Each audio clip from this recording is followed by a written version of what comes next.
My name's Kevin Miller. And my name's John Brooks. My name is Jeremy Pfeiffer. My name is Nilton Batista. My name is Lisa Anderson. My name is Koa. Welcome to the Florida Surf Film Festival.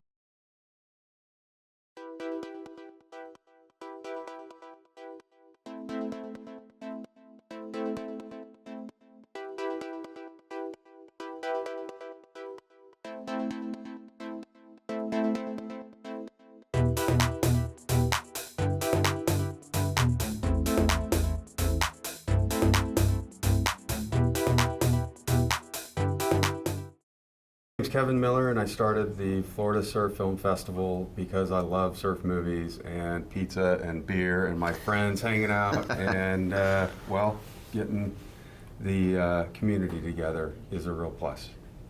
And my name's John Brooks. I was fortunate enough to go to the very first film that Kevin put on.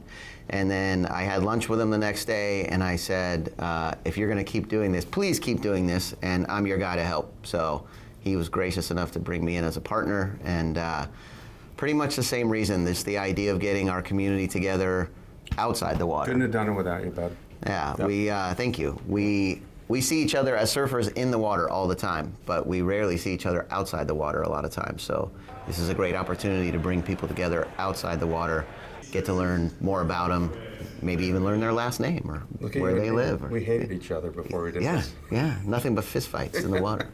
So now yeah. it's a great opportunity We to become friends. We actually, we've had the good fortune of meeting a lot of our heroes in this process, which one of them's here today. Yeah, Tom Curran here tonight, like dream come true. Three-time world champ, and we've looked up to him pre-Kelly Slater era, and then he's sort of embodied this Buddha, this sort of, not hermit, but like kind of like Misto guy who was really popular and then kind of disappeared for a while. Movies caught up with him, and he's experienced this resurgence with his music and his family history. It's been a great time having him here already. Yeah. Awesome, awesome. Well, thanks guys for that. So, Kevin, my first question's for you. So how do you think the festival, since you first started it all these years ago, how do you think the festival has like evolved since your first year it was held?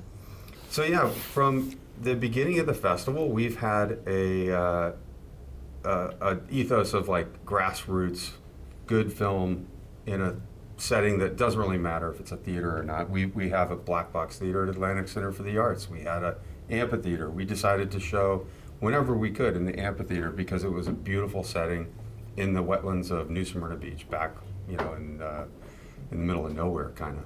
And it was a fantastic place. We've outgrown it now to a place that seats 850 people. Daytona State College's News Journal Center. We're super proud to be here and partnered with Brad Moody, and that evolution took place in a matter of 11 years. We never suspected we would need this many seats, but it's turned out that way. Awesome, awesome. So, and then my next question's for you, John. So, what led you when you first found out that he was holding this surf festival? What inspired you to join him in his path?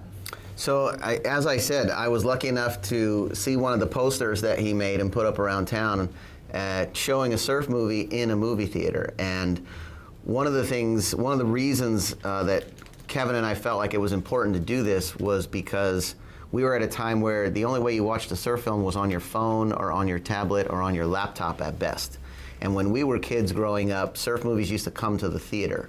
And so we wanted to try to have that experience re-emerge, because it is an experience to watch a film on a movie screen in a movie theater amongst other people than just seeing it on your phone. So when I went and I saw the first surf movie I'd seen on a large movie screen in probably 20 years, I just was like, I have to be a part of this. If nothing else, I just have to support it in any way I can. So, like I said, I talked Kevin into having lunch the next day, and I just said, you have to keep doing this, and whatever help you need, I'm in. Because it was such a good, memorable experience for me to relive that from my childhood. And then so many of the people that were there that night. I think Kevin maybe expected 30 or 40 of his friends to show up, and I think there was about 125 people there that night. So clearly the community was kind of crying out for something like that. And so I just felt like it was really important to keep it going and wanted to be a part of it however I could. Awesome. Well, that's good to hear. That's good to hear. So then my next question will be for you. So what advice would you give to young filmmakers or people just in the industry who are aspiring to get to where you are now in this line of work? Oh, okay. So people who are starting out in and want to make films, especially surf movies, and eventually migrate their career to commercials or TV or film, they've just got to pay their dues. They've got to volunteer, work for nothing basically for the first 3 or 4 years. Find a job if you like to be a camera assistant or you want to be a digital media creator, you really should get a job somewhere where your craft can be perfected. And that is a rental house for camera gear or zoom or lenses. That's a great place to start. 3 years. I have a friend who did that and now owns a camera gear rental place, and he is in fact shooting on Avatar regularly and things like that. So other big projects in the water too is kind of his specialty. But that said, it's basically a 10-year process of paying your dues before you see any of that investment pay off. And so I would say it mirrors the festival. I really know that we've felt like recently, after 10 years of making all kinds of mistakes and learning from them and working together as a team, understanding that you are not alone, you have to work around other personalities and other egos. Surfers are typically terrible at planning things. So it's like worse than herding cats. It's the process of making sure everybody follows a particular regimen and everything gets done on time. And it's very much an organizer's role in some cases. Oral and written communication, totally key. If you don't have that, your career definitely stifles a little bit. So I would say that those are the things I've been considering, given your question. Awesome. Well, that's good to hear coming from you. And so next for you is so what does the festival personally mean to you in your own eyes? So for me, surfing as an activity, I hesitate to call it a sport because it's a lot more than a sport to me. But surfing as an activity, as a lifestyle, has been very important to me, and in some ways, it sounds cliche to say, but in some ways it has saved my life. It has prevented me from going down bad roads. It's because it was so meaningful to me, that experience of being in the water, surfing, riding waves, traveling around the world, achieving those things. It really made an impact on my life and still does to this day. I started surfing when I was 7 years old, and I'm 52 now. So whatever that math is, Kevin's an accountant, he can probably do that. But I need a calculator. I've been surfing a long time, and it has impacted nearly every decision in my life to some degree. And so realizing that it's that important to me, I have to assume that it will be that important to some other people. And so I feel like it's important to create this festival and keep it going so that other people have the opportunity to experience surfing, and maybe it changes their life even half as much as it did mine. Then that would be a great thing, in my opinion. So for me, it's kind of a personal task of I need to keep this going to provide that opportunity for somebody else to discover surfing. Oh, that's awesome. That's awesome coming from you. So now for you, it's what is the most rewarding part of the festival for you, and like every year that you run it, like what's the most rewarding part for you of it all? Yeah, it's a lot of work to get so many people organized and in the right places, as I said, and I would say that 2 or 3 days before the festival is when I'm usually the most stressed out, and there's always hopefully going to be that payoff. Just like in any movie, you have this dramatic tension that's building, and hopefully if the storyteller does their job, there's a great release at the end, and everybody enjoys like the conclusion of the movie, whether it plays out positively.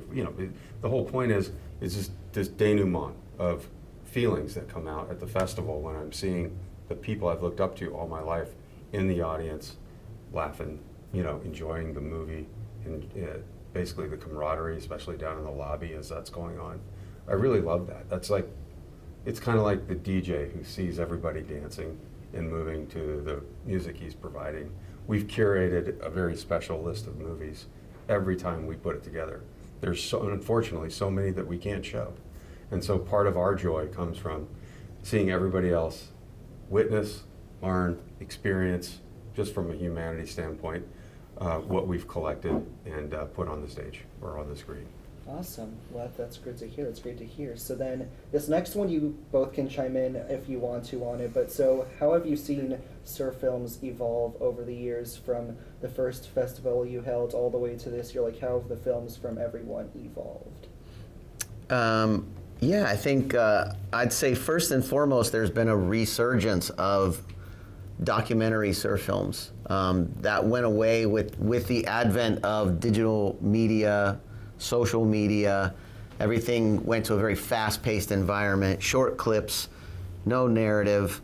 You know, they talk, I think, like advertising agencies talk about, like, you have like 7 or 8 seconds to get somebody's attention on something before they scroll to the next thing. So everything gets hyper-focused into these little short clips and segments. And the concept of a longer narrative film went away. And then athletes, surfers, they produce content and they don't want to hold on to it because it's considered old. And so they put it up on social media right away and then it's gone.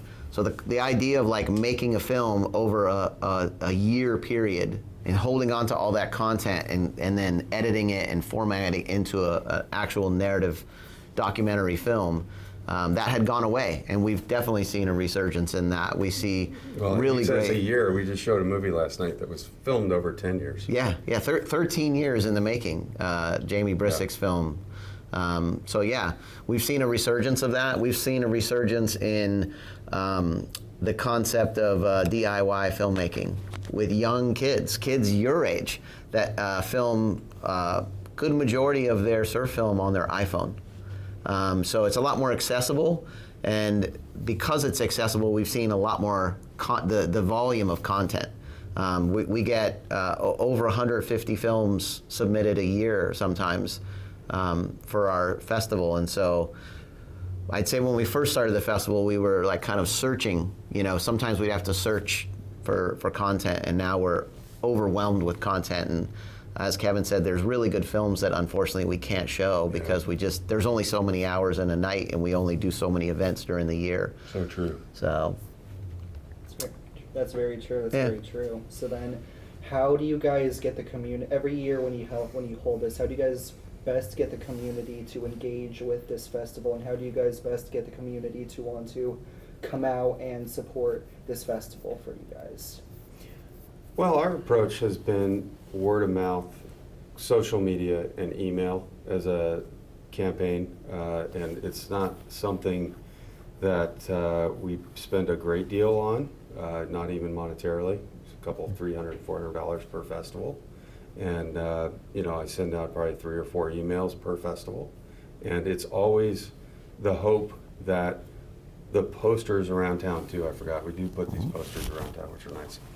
But the hope is that everybody who's experienced this before is going to come out again.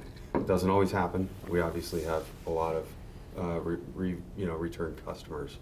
So just getting that, you know, that word out. John's surfing a lot more than I am typically, so he's in the water talking to people.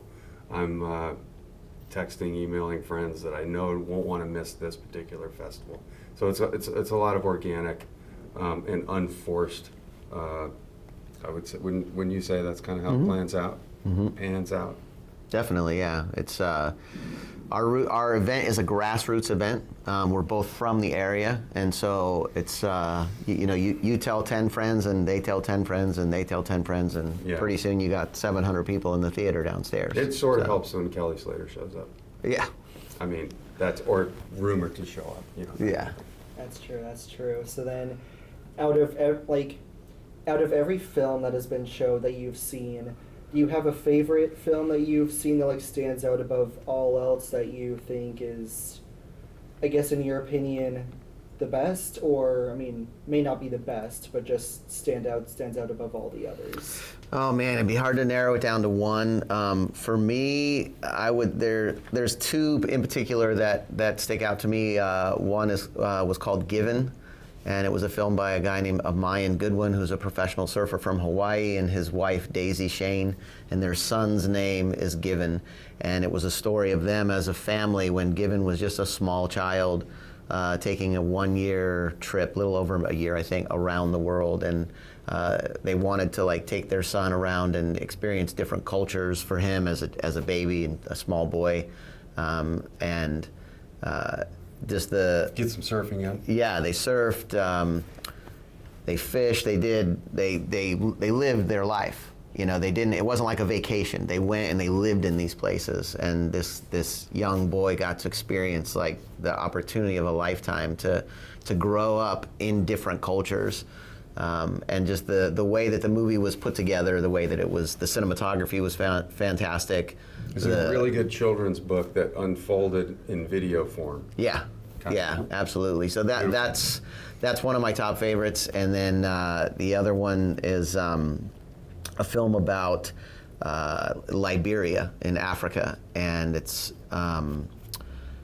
basically about because of the civil war in Liberia, there was child soldiers that were getting conscripted into the military at like 10 and 12 years old, handed a rifle and told to kill people. And they grew out of that. And then the story is about a couple of kids who, during that time period, their parents took them and fled into the jungle to live in the jungle in order to escape their kids having to do that.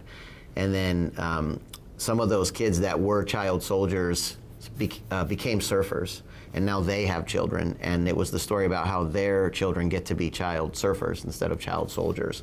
They started a little camp too, which was cool to attract other kids. It's in a town called Robertsport, Liberia, and they have fantastic waves there. And it was just such a great story of humanity that just one generation, they were able to transform these kids from being soldiers into surfers. Yeah. So yeah, it was a fantastic movie. One of my favorites is a documentary that non-surfers made, and it was about Kelly Slater and the friends of his and his generation. And they all came from different backgrounds around the world, Hawaii, California, Florida, and they ended up becoming the best generation of surfers that may have ever kind of come through competitive surfing at a particular time. There's very progressive surfers these days, but at our time, Kelly and his friends were all we watched on TV. Taylor Steele's movie, he called it Momentum. It was the Momentum generation. And these non-surfers were tasked with telling the story of Kelly and all of the surfers. They did such a great job. Filmmaking was their specialty, and they covered surfing in a way that, in an hour and a half, it was everything I could ever want out of a surfing documentary. Good waves, good friendship, difficult stories, and at the end of the day, we made it to HBO, and we showed it like a week before it came out on HBO to 450 people. Awesome. Well, that's amazing to hear coming from you guys. But I think we'll just ask you guys 2 more questions to finish this up. But so the first one is, what's some good qualities that make a surf film pop out? What do you guys think are good qualities in general? I would say when it comes to short films, it's important to know if you're seeking acceptance in any kind of film festival, your parameters will likely be length of time, obviously content of what you hope to target toward your audience, whether it be a film festival or your friends or family, it just depends. But keeping those parameters in mind when you set out to make the project is important. I think it'll help drive your story narrative from beginning, middle, and an end more efficiently. You're going to end up with hundreds of footage, hundreds of hours of footage on the ground, but that 7 or 8 minutes that you get will be your one attempt to get your point across. And I've seen too many people waste, my time when I'm watching submissions. It doesn't serve their story, and it sounds kind of crass, but they just haven't refined their story yet enough. And it takes time and a lot of probably hurt feelings to cut some of that footage and get to where you want to be, because we only have so much time to sit through movies in our lives. And so we want those scenes all to pay off, all to sort of further the purpose of the next scene and the story. Yeah, and for me it would be, regardless of whether your film is a short or a feature, if there's some component of a human experience, and that can be through narration, it can be through, that doesn't have to be narrated, but the way I always would encourage a young filmmaker is I'd say make a movie that you think is interesting, because chances are other people will think it's interesting too. Yeah, we've had a lot of projects come by that were, numbingly focused on something that I couldn't relate to, maybe, or we didn't see our fans relating to. And in a way, that's really the goal, is to relay our human experience with our fans in a way that's fun and exciting, thrilling, dangerous, and that's the payoff. Awesome. And then to finish this all up, what's your core memory that you hold so far from all these years? Like, what's your core memory that you guys hold from all this so far? Geez, I have a couple, but the first time that Kelly Slater walked in to our festival was pretty special, because again, as Kevin said, like he's the surfer that we idolized growing up. He's about the same age as us. In fact, I competed against him when I was young, like 10, 12 years old, and then to watch his meteoric rise and turn into a superstar that far exceeds just surfing. Like was on Baywatch. He's, basically a movie star. He's cut an album. He's a fantastic musician. He's a great golfer. Like he just succeeded at every level of whatever he tried. And he kind of became this kind of mythical, otherworldly figure. And then he walked right in and sat down and enjoyed movies with us at the festival. And we ended up getting to play golf with him. And now he's become a friend. We communicate when he's in town. We try to link up and play golf and go for a surf if we can. So that's probably, yeah, that's great. That's right at the top of the list for example. me. Yeah. For me, I would say meeting Tom Curran, who is here now, rehearsing downstairs for a show tonight. I watched ESPN. It was my first exposure to surfing, and I saw this contest in Huntington Beach, the 1983 OP Pro, and I recorded it immediately on a VHS tape and watched it 100 times after that. All the interviews, all of the waves, the heats over and over again, how they cut it, was just thrilling to me. And Tom has this otherworldly, like Kelly does, draw into his face. It's complicated. It looks like he's seen a lot. He comes from a heritage of surfing. His father was world-renowned surfer, like surfed Waimea Bay, one of the first people to surf Waimea Bay. And so he grew up in the shadow and quietly slayed all of the competition for many years. Whether he was number one in the world or not, he was everybody's favorite surfer, especially in America. And so to have him here this weekend and meet him at the restaurant, have him in the water with us, we got to surf with Tom, and it'll never go away. It's the one memory, I'll keep for as long as I live.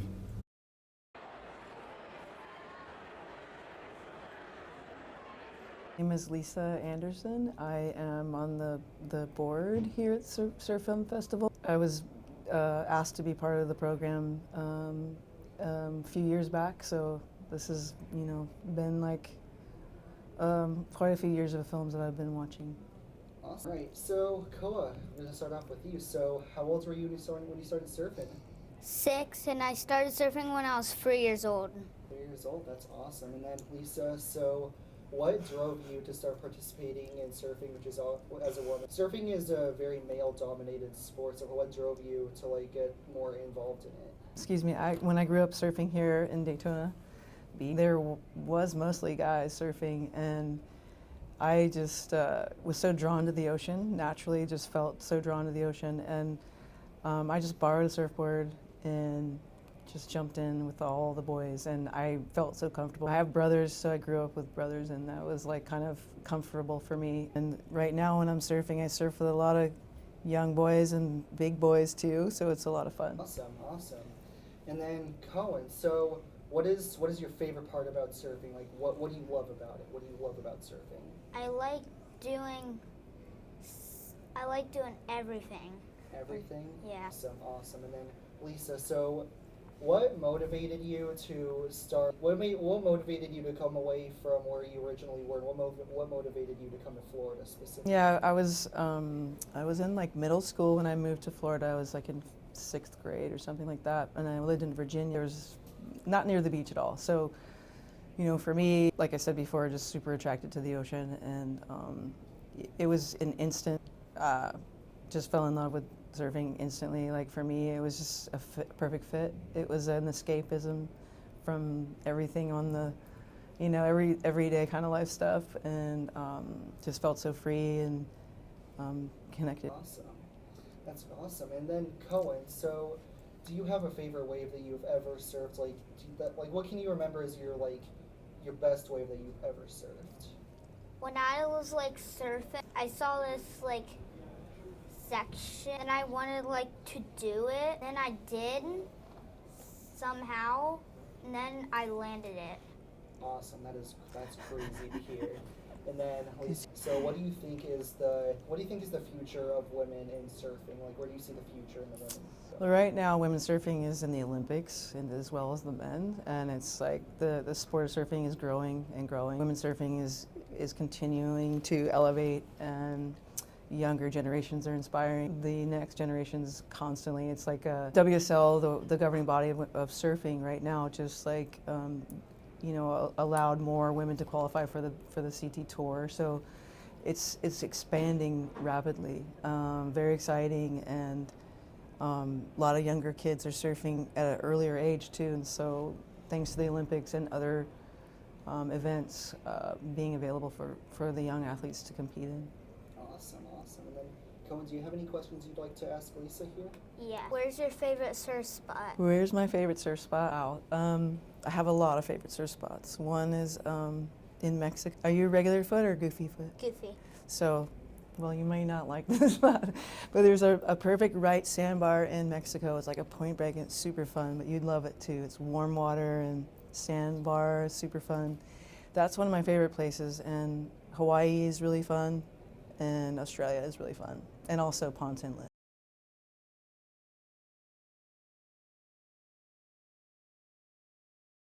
Perfect. Awesome. And so, Cohen, what's your favorite kind of board that you've ever surfed with? What's your go-to board? Shortboard. Shortboard? Yeah. Awesome. All right. Can I jump in just for a quick second? So, like, do you have a couple more questions to ask Lisa and talk to her a little bit? Yeah. So why don't we let the next couple minutes be two of you like talking about surfing? Does Okay. that sound good? Yeah. All Sure. right. So, what do you want to know? Ask me anything. Do you have any pets? Yes, I do actually. I have 3 dogs, and they're small, medium, and large. Golden doodle, mini golden doodle, and a medium golden doodle. Do you have pets? No. No. Do you want pets? Yeah, but my uncle has one. Really? Okay, let's see. Do you surf every day, or do you just surf on the weekends? On the weekends. On weekends. And you go to school during the week. Do you like school? Yeah. Do you dream about surfing when you're at school? Yes. Sometimes I skip school. Oh my God. I did that before. Okay. In kindergarten. I won't tell anybody. It's our secret, okay? Yeah. Okay. I did that too. I understand. I totally get it. What else do you want to know? Do you have any? What's your favorite do you have any kids? I do. I have 2 kids, and they did surfing. I have a son and a daughter, and they both surfed in high school for the surf team, for the high school surf team. Like, they had a team in California is where they grew up and surfed there. So they got to surf in a surf team for their high school and compete in between high schools and stuff like that. But they don't surf really much anymore. Why? I don't know. Some people don't really like to surf that much. They find other things that they like to do more. So it's very, very special to like surfing at your age. So I hope you really do really good at it. And if you ever want to surf, I want to surf. So you need to give me a call and we'll go surfing. Because I surf with kids all the time, but also like I do surf camps. So I'm always surfing with kids. That's the most fun. You want to do that? Yeah. Perfect. Where do you live? Where do I live? I live in Ormond by the Sea. So that's like, so we're in Daytona, and then there's Ormond, and if you keep going towards Flagler, I'm almost to Flagler Beach. Where do you live? Right by a jetty. Hey, Jetty. You're near Ponce Inlet? Yeah. Oh, you're so lucky. I'm so jealous. I would love to live at Ponce. Maybe someday. Maybe someday we'll be neighbors. Yeah. Yeah. What else? Anything else? What do you want to be when you grow up? Are you going to be a world champion? Yeah, I want to. How does it feel to be a world champion? How does it feel? It's a great feeling. It's one of the best feelings ever. It's like, you know when you wake up Christmas morning and you cannot wait to get down to see the presents? Yeah. That's what it feels like. It's like so good. It's the best feeling. And it's just the greatest feeling ever. It's a lot of hard work though. You ready to do the hard work? Yeah. Good, good. Awesome. Well, how do you Lisa continue to stay connected with the surfing world? How do you stay connected with it? Well, that's a bit of a challenge, staying connected with surf. The surf industry is constantly growing and shifting, sometimes not in the best way, but right now I'm reinventing because I was with a brand for 30 years and moved on, so now I'm creating another brand on my own to try to start something new. And but the surf industry is going through, it goes through its ebbs and flows, and you know, right now with the economy and the way it is, and there's not a ton of surfing, or I'm sorry, not a ton of money in surfing, so it's like it's a really hard question to answer, to be honest with you, but like I just have been trying to reinvent and recreate my whole brand now that I'm like changing and doing something different. Like I want to start my own brand, basically. Awesome. Well, I think that's all the time we have for now. So thank you guys so much for your time, and thank you guys so much for sitting here and telling us your story. Thank you. It's great to meet you. Good job. Awesome. So how long have you been a part of the Florida Surf Film Festival for? This is my first time at the Florida Film Festival, and they're treating us very well here.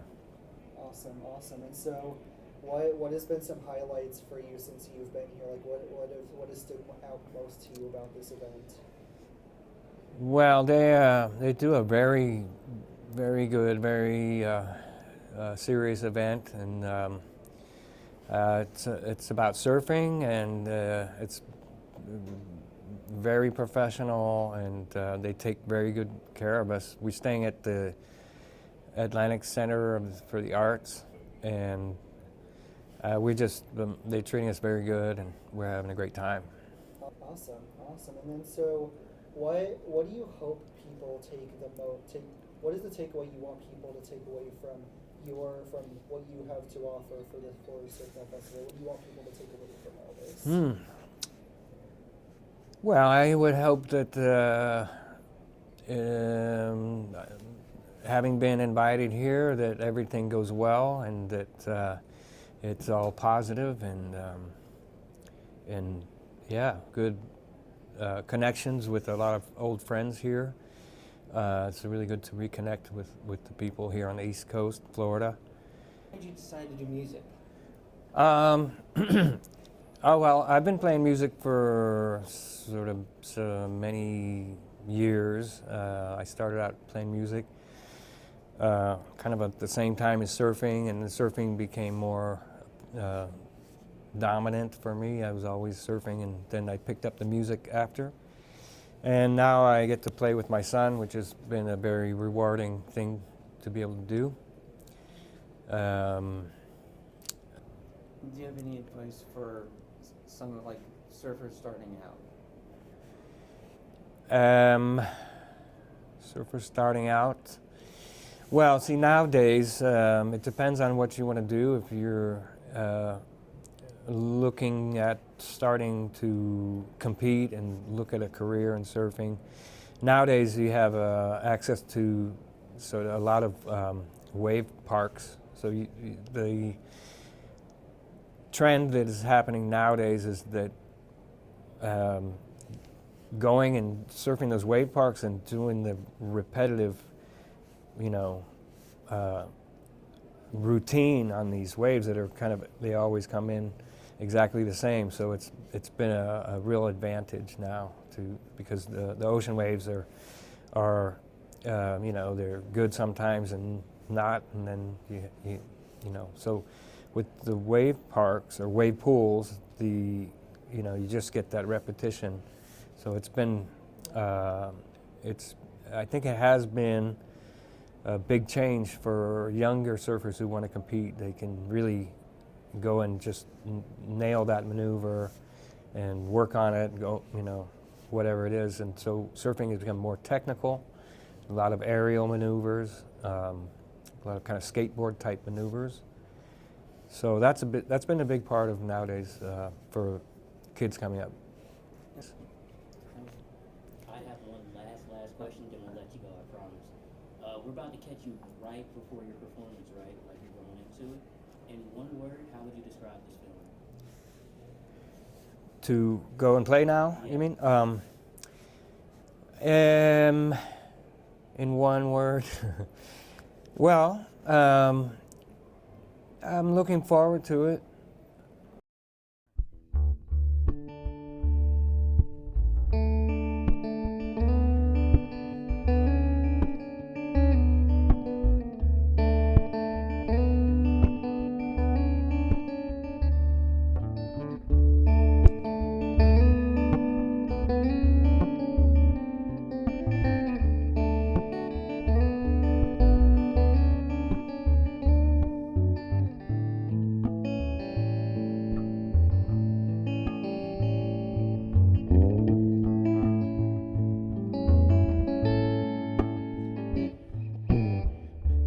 Hey, little dandelion, where do we go to find the sunshine where the wind doesn't blow? Hey, little dandelion, where do we go to find the sunshine where the wind doesn't blow?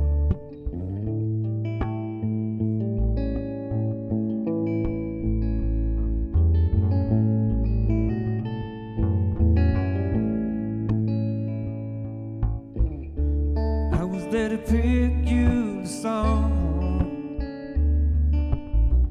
I was there to pick you up after school. There are swaying fields that you play on. Let me come along with you, even though you've just begun.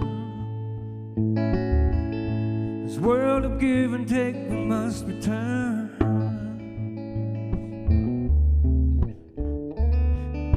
And your time has come to all the changes that we're going through. You'll be the fortunate one, grown up strong and true. Even though we just begun, this world of give and take, we must return. Will I see you like a flower that bloomed? A miracle came true.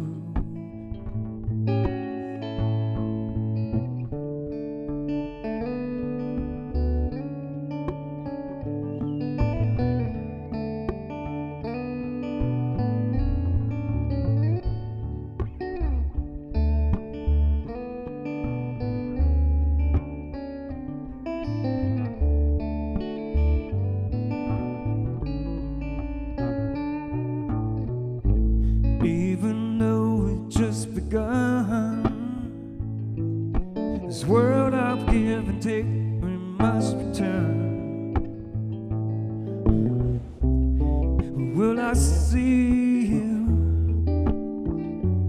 like a flower that bloomed, a miracle came true.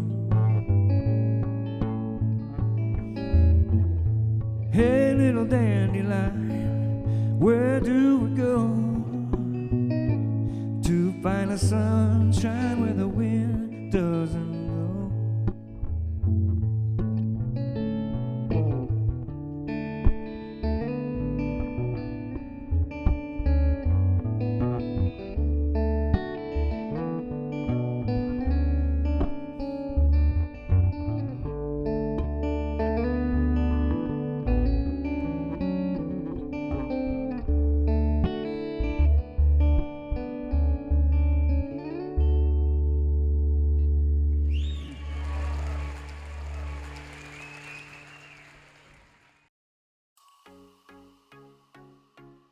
I've been surfing a long time, and it has impacted nearly every decision in my life to some degree.